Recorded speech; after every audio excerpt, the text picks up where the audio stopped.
Peterson fight versus Diaz. Hell of a fight. First, I want to talk about PBC and their matchmaking. This week, they've been exceptionally good at matchmaking, and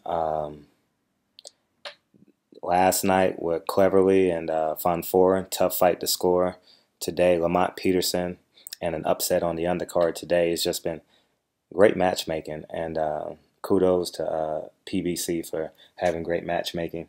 And two, the 117-111 score in a Lamont Peterson fight was wide, but when you have close fights, I'm not giving the judge an out, but I'm just being realistic. Like yesterday, I had it tough giving Von Foren some rounds, and I had it tough giving Cleverly some rounds. When it's close like that, it depends on what type of judge you like. Do you like the guy who's counterpunching hard, or do you like the guy who's walking him down and doing stand behind his jab and being a prototypical boxer, meaning going to the body, going to the head, and vice versa. So it's easy to get caught up in giving someone a round, even though they won the round by in half an inch or 2 or 3 punches. So that 117-111 scorecard in the Lamont Peterson fight was a bit wide, but I can see how, because it was a tough fight and Diaz was doing a great job at counterpunching. And when he counterpunched it, everyone knew he counterpunched. And Lamont Peterson just did a hell of a job.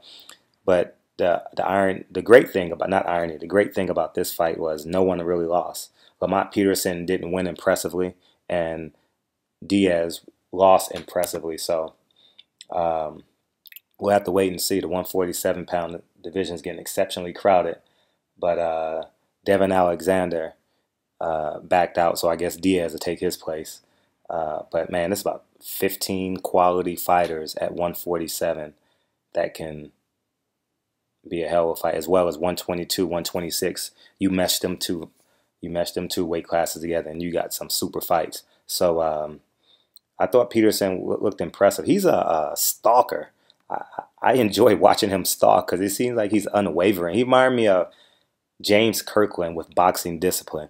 You know, just did a great job at stalking his opponent. And this was a great appetizer for our main entree tonight with Triple G and David Lemieux. I'm just going to tell you guys now, when you sit down for the Chocolatito fight, do not get up, because you have no idea how long that Triple G fight is going to last.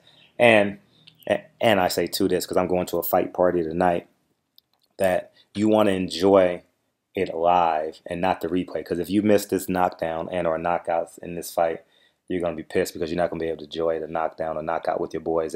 And seeing it live versus seeing it tape delayed, it'll be it's not as exciting because you're expecting it. So Lamont Peterson looked good, not great. Joel Diaz looked good, but good in all caps, if that makes any sense to you guys. But Barbershop Conversations, appreciate you guys' support.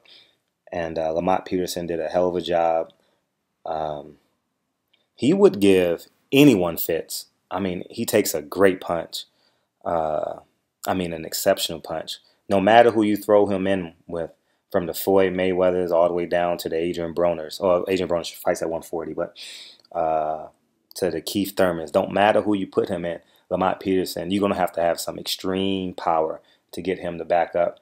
And no one really has great power at 147. Just mentally glancing over the 147-pound division. I would say Keith Thurman is the hardest puncher, but he comes from awkward angles, and he throws that third and fourth punch, which is exceptional.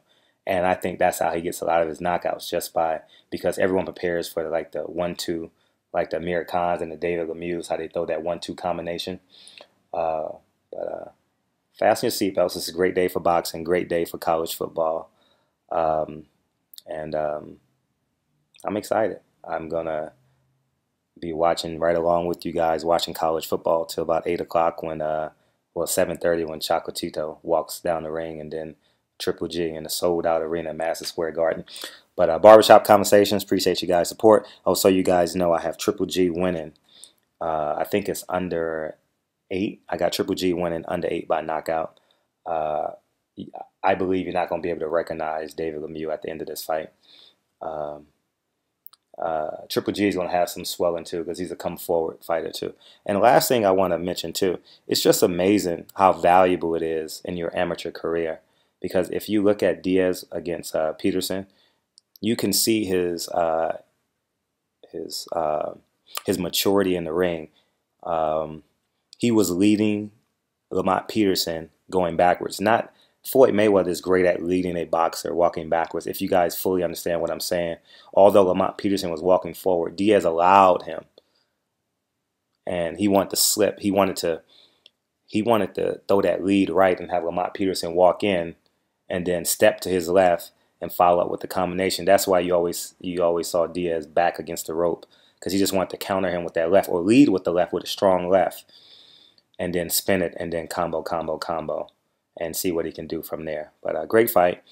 I'm excited to watch all the commentary that everyone's got for the fight tonight. I got Triple G under 8 by knockout. It's going to be a cumulative, as typical he does. So let me know what you guys think. Barbershop Conversations. Appreciate you guys' support. Peace.